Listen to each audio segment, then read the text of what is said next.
The very memory of my face will cause a manifestation of my being in the future. You will be asleep in bed. I will be there and watch over you. When you wake, you will not be able to move any part of you. And when the doctors eventually find you, they will not see me. But you will, and I'll see you too. Forever, I'll see you. Hello everyone, welcome back to Androgyny. Imagine if a boy and a girl had a baby, that'd be me. Tonight I wanted to talk about one of my favorite artists in the YouTube horror space today. I had the privilege of interviewing him, and some of that interview is in my video about the Oddity Compendium, while the full hour-long interview is on my Patreon page, along with a bunch of other cool uncensored stuff, and if you want to support the channel, you should check that out, link in the description. But I am, of course, talking about Silas Orion, the one and only Dr. Nowhere, one and only becoming an increasingly more appropriate moniker as his work is just getting more and more unique, strange, weird as time has gone on. When I talked with him last, he seemed to express a desire to break out of the box or the constraints that the specific sub-niche of analog horror was like putting on him. Yeah, did any of y'all see that art installation that he was a part of in LA? It was an exhibit made by the guy who makes these videos. Well, I'd say he's well on his way to accomplishing his goal. I think his art is insanely unique. Like I said, one of my favorite artists currently working on YouTube today. I am so excited for the next installment of the Organator Enterprise. Apparently it's had a whole big rework, and that's the next big video that's going to be on his channel. The Oddity Compendium was super cool. And I don't know, my thought process behind this video is a lot of people on YouTube talk about Dr. Nowhere's material like the boiled one, or the deep fried one, or the electrocuted one, but no one really seems to touch all of the incredible art that he's been posting on Instagram and Twitter and etc. etc. So we're going to go through his art, talk about it, appreciate it, and a lot of this stuff I actually haven't even seen before. So I'm excited. Let's just get started. Okay, right off the bat, it's exactly what I expected. What the fuck am I looking at? What is he doing on top of the house there? And why is it a Mr. Beast thumbnail with the big red circle? Immediately I want to point out something that I love about his work. It's very Trevor Henderson-esque with we're taking a picture of some landscape or some real thing, and then we're editing in just creatures, strange entities, just oddities. There's a really nice texture or filter over this. You know, there's grain. It looks super lo-fi. I love that. And I want to know what that guy on top of the building is doing. Is he a cloud? He's got two legs.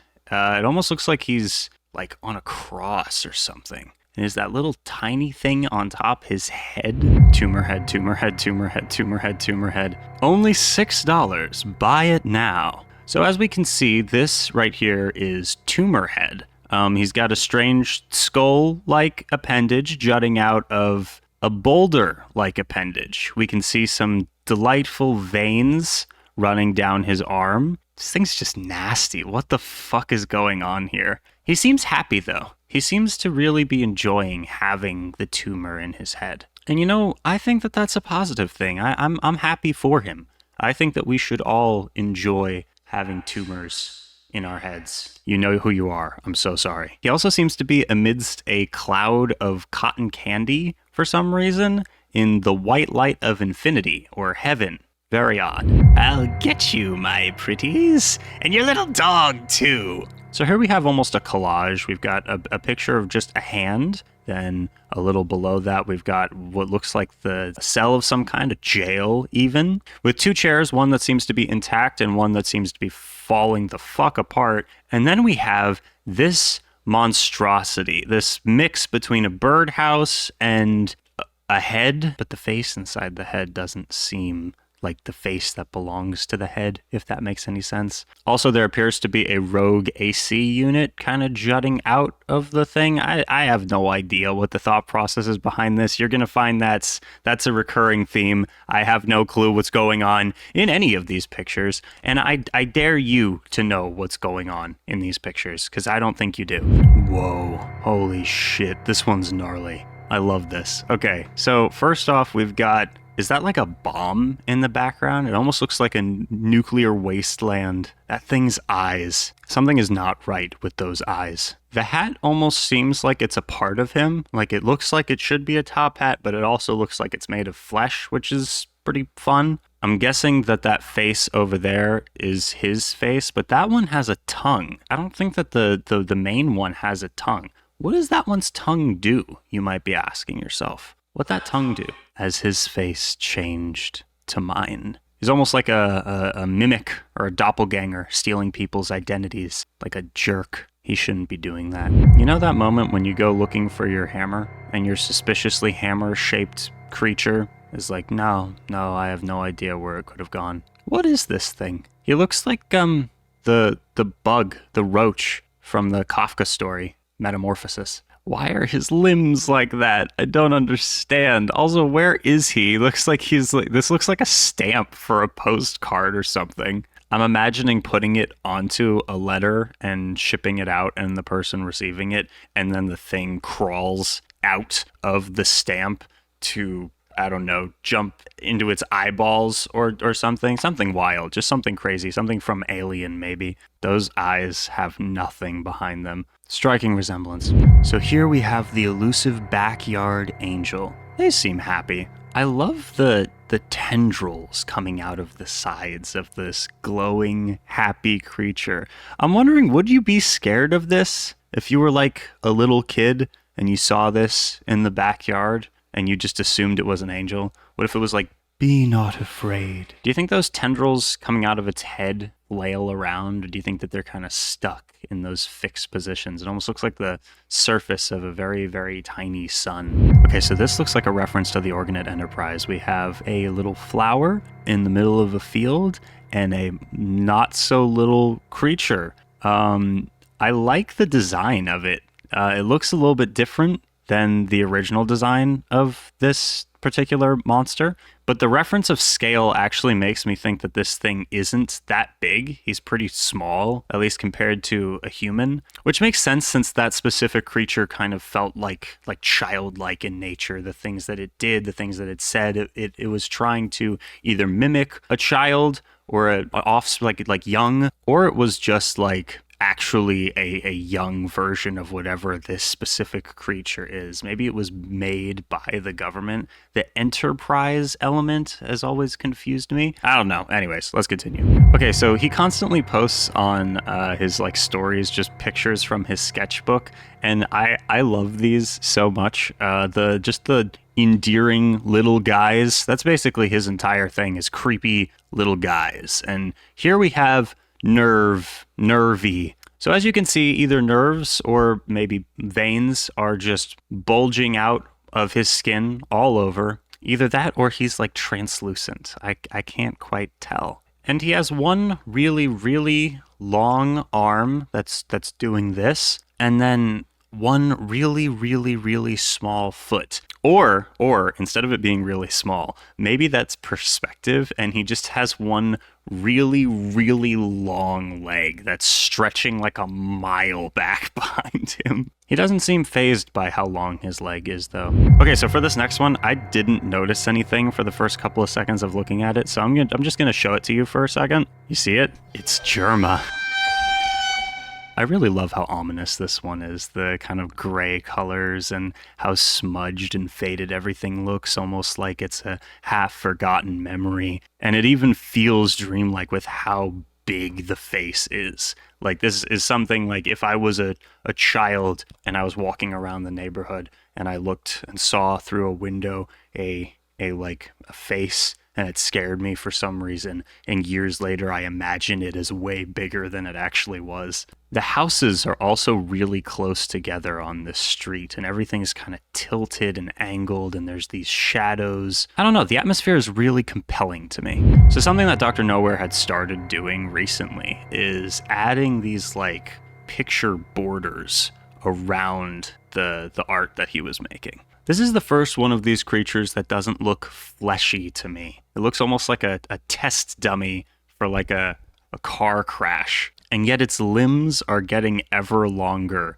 and also reaching up into the sky. This one's horrifying. Just millions of writhing limbs, clawing and crawling. Oh wait, I'm just now realizing the seat looks like a car seat. Car seat headrest? What? Okay, this one's really cool. So a while ago on Twitter, right after I had made my video about I have no mouth and I must scream, this dude like posted about Am from the story, and then he made art of the character and kind of implied that the video that I had made reminded him of the story and made him want to draw it, which I think is really cool. I think that's really neat. That's really cool and neat. So here we have a take on the Allied Master Computer that is this tower of junk almost. And it's funny, it feels very fitting for this specific artist to take on this specific story. The inspiration for what Ted would become is obviously based on the cover of the book, but I love that one on the bottom right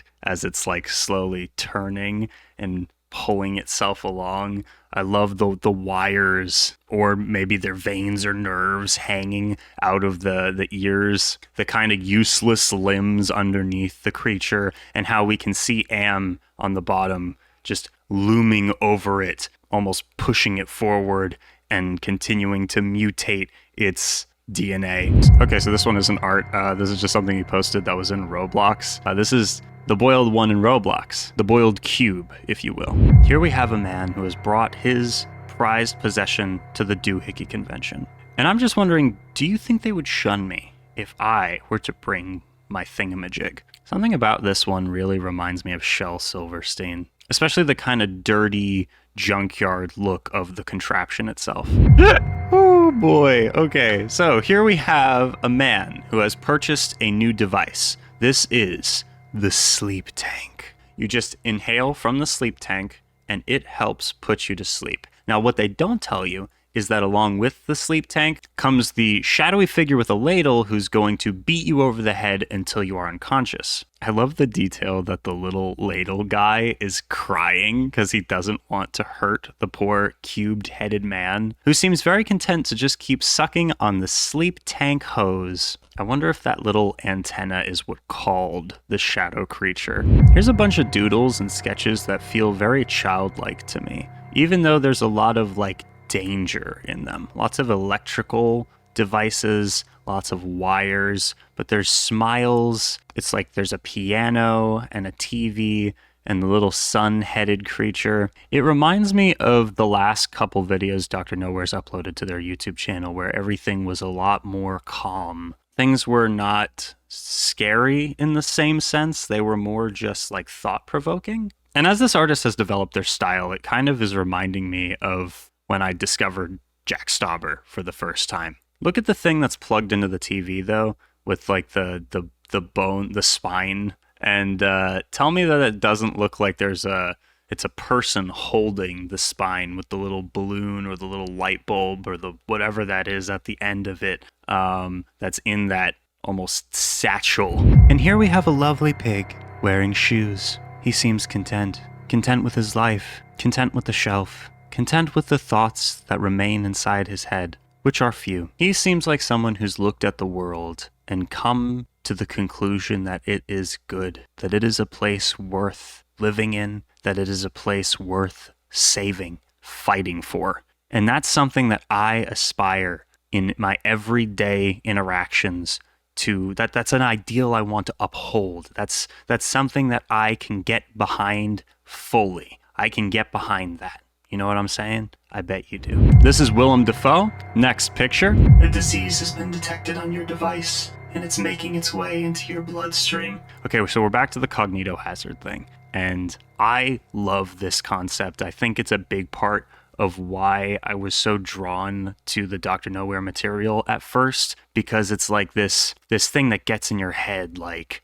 if you think about this, it's already there, right? It's been detected on your device and now it's making its way into your bloodstream, right? I'm assuming this thing is the disease. I really like this picture. It's grimy. It's super dark in the background, which makes it feel a lot less upbeat. Like a lot of his other work, it feels like very full of life. There's a lot going on. There is some color, even when things are very strange looking. It's still like in the light, whereas this monstrosity, this hulking slab of flesh, this meat sack that seems to be suspended in the air by its limbs. I don't know. It just feels way darker to me. And that face reminds me of the face of the guy with the hat from earlier. And I wonder if like he's been caught in that web of fleshy appendages. I certainly hope not. He has my face still. What's he laughing at? That's what I want to know. What does he have that's so goddamn funny that he thinks that he could be laughing about me every time I watch a Daniel Profeta video? So this one was posted with the caption self-portrait. I think that kind of speaks for itself. On a side note, I really like the background, the kind of glitchy, distorted thing we've got going on. It reminds me of how your dreams can be distorted while you're sleeping, you know, and then you wake up and you can kind of hazily remember them, but almost through a static. I love these. These feel very adjacent or borderline conspiracy theory to me. So we've got these blocked off images of whatever these creatures are. Why does it have eyes up there and a mouth in its chest? And what is going on? Why are they standing in a row? Why are they looking at me like that? They're just standing in a row next to the telephone pole. What's wrong with the camera that it's got all of this glare? I don't understand, Dr. Nowhere. Help me understand. So this one's supposed to be Kurt Cobain. I think it's insanely interesting of an idea for a picture of Kurt Cobain, or like a portrait of Kurt Cobain, how he's got the wings, how there's all this like fleshy material going on, how the guitar itself looks like it's got intestines in the middle. When I look at the life of Kurt Cobain, it seems like he put everything of himself into his music, including like his body, especially towards the end. I was doing a bit of research, and apparently he was like coughing up blood and stuff from the way that he was singing, and it's just such a like heartbreaking and tragic story. And I don't know, I think that this is I think that he probably would have liked this, like I don't know, tribute to his legacy. Are the like tendrils supposed to be like smoke coming off, or is it like the spidery notes of the music? I'm not sure. Or maybe it's lightning. I have no idea. I think this one's super cool though. What the fuck? Okay, so this one's kind of disturbing. We're like chopping these people in half, and then like that one, like is that its skull coming out of its body and going flying away? I don't understand. I also think it's interesting that there's like a cityscape behind him in this one. It's like how the city chews you up and spits you out, you know? I also really like the fact that there's like a single image of the sun for some reason up in the top right-hand corner, just really compressed and like shrunken down. The divine link was severed. This one's beautiful, holy shit. Also has like a cityscape behind it, but it's like a gaggle of people, and that's that we're looking at from behind them. And then this is in front of them. We can see the intestines, we can see the cavity. The person that looked like this luminous, almost angelic being is actually like completely hollow, and it's trying to follow whatever is like taking its soul away from it. You might notice there's some backwards text up in the top left-hand corner that reads, "I felt a piece of my soul over there." I appreciate how matter-of-fact the characters are. I just saw a piece of my soul over there. Let me go find that. Okay, so the caption for this one was, "This is an old character that I made named Dr. Artery Jones. I think he floats around the room like a balloon low on oxygen and fills you with blood while you sleep." My friend said when he saw this, bro got visited by Wet Willie, and it obliterated me. I appreciate that he has a top hat. We really like the top hat motif. And the fact that he like is just a heart that floats around giving people blood is, first of all, terrifying, but also like, is he evil, or is he normal? I feel like he's normal. He seems like a good guy. Another one of those misunderstood creatures that is in his body of work. When something horrible happened here. The bath must be fed. November 13th, 2023, 5:37 a.m. Everyone we know and love is gone. This was definitely an ad for the plushie that he made, but now includes a faint heartbeat because he loves you. Definitely was mildly disturbing for me. so I appreciated that. Here we have a tree that just got up to leave. We can see his face as portrayed with the red circle from the Mr. Beast thumbnail again. Maybe the trees left us because we didn't deserve oxygen anymore. I love the spindly legs. It's interesting to me how many of these characters have limbs that seem like, you know, physically they shouldn't work, or they should be borderline just completely useless. Here we have the delightful 5-pointed star with very, very long eyelashes. Is that Joji? It seems like Pink Guy. This is what happened directly before POV, directly before Shut the Fuck Up was recorded.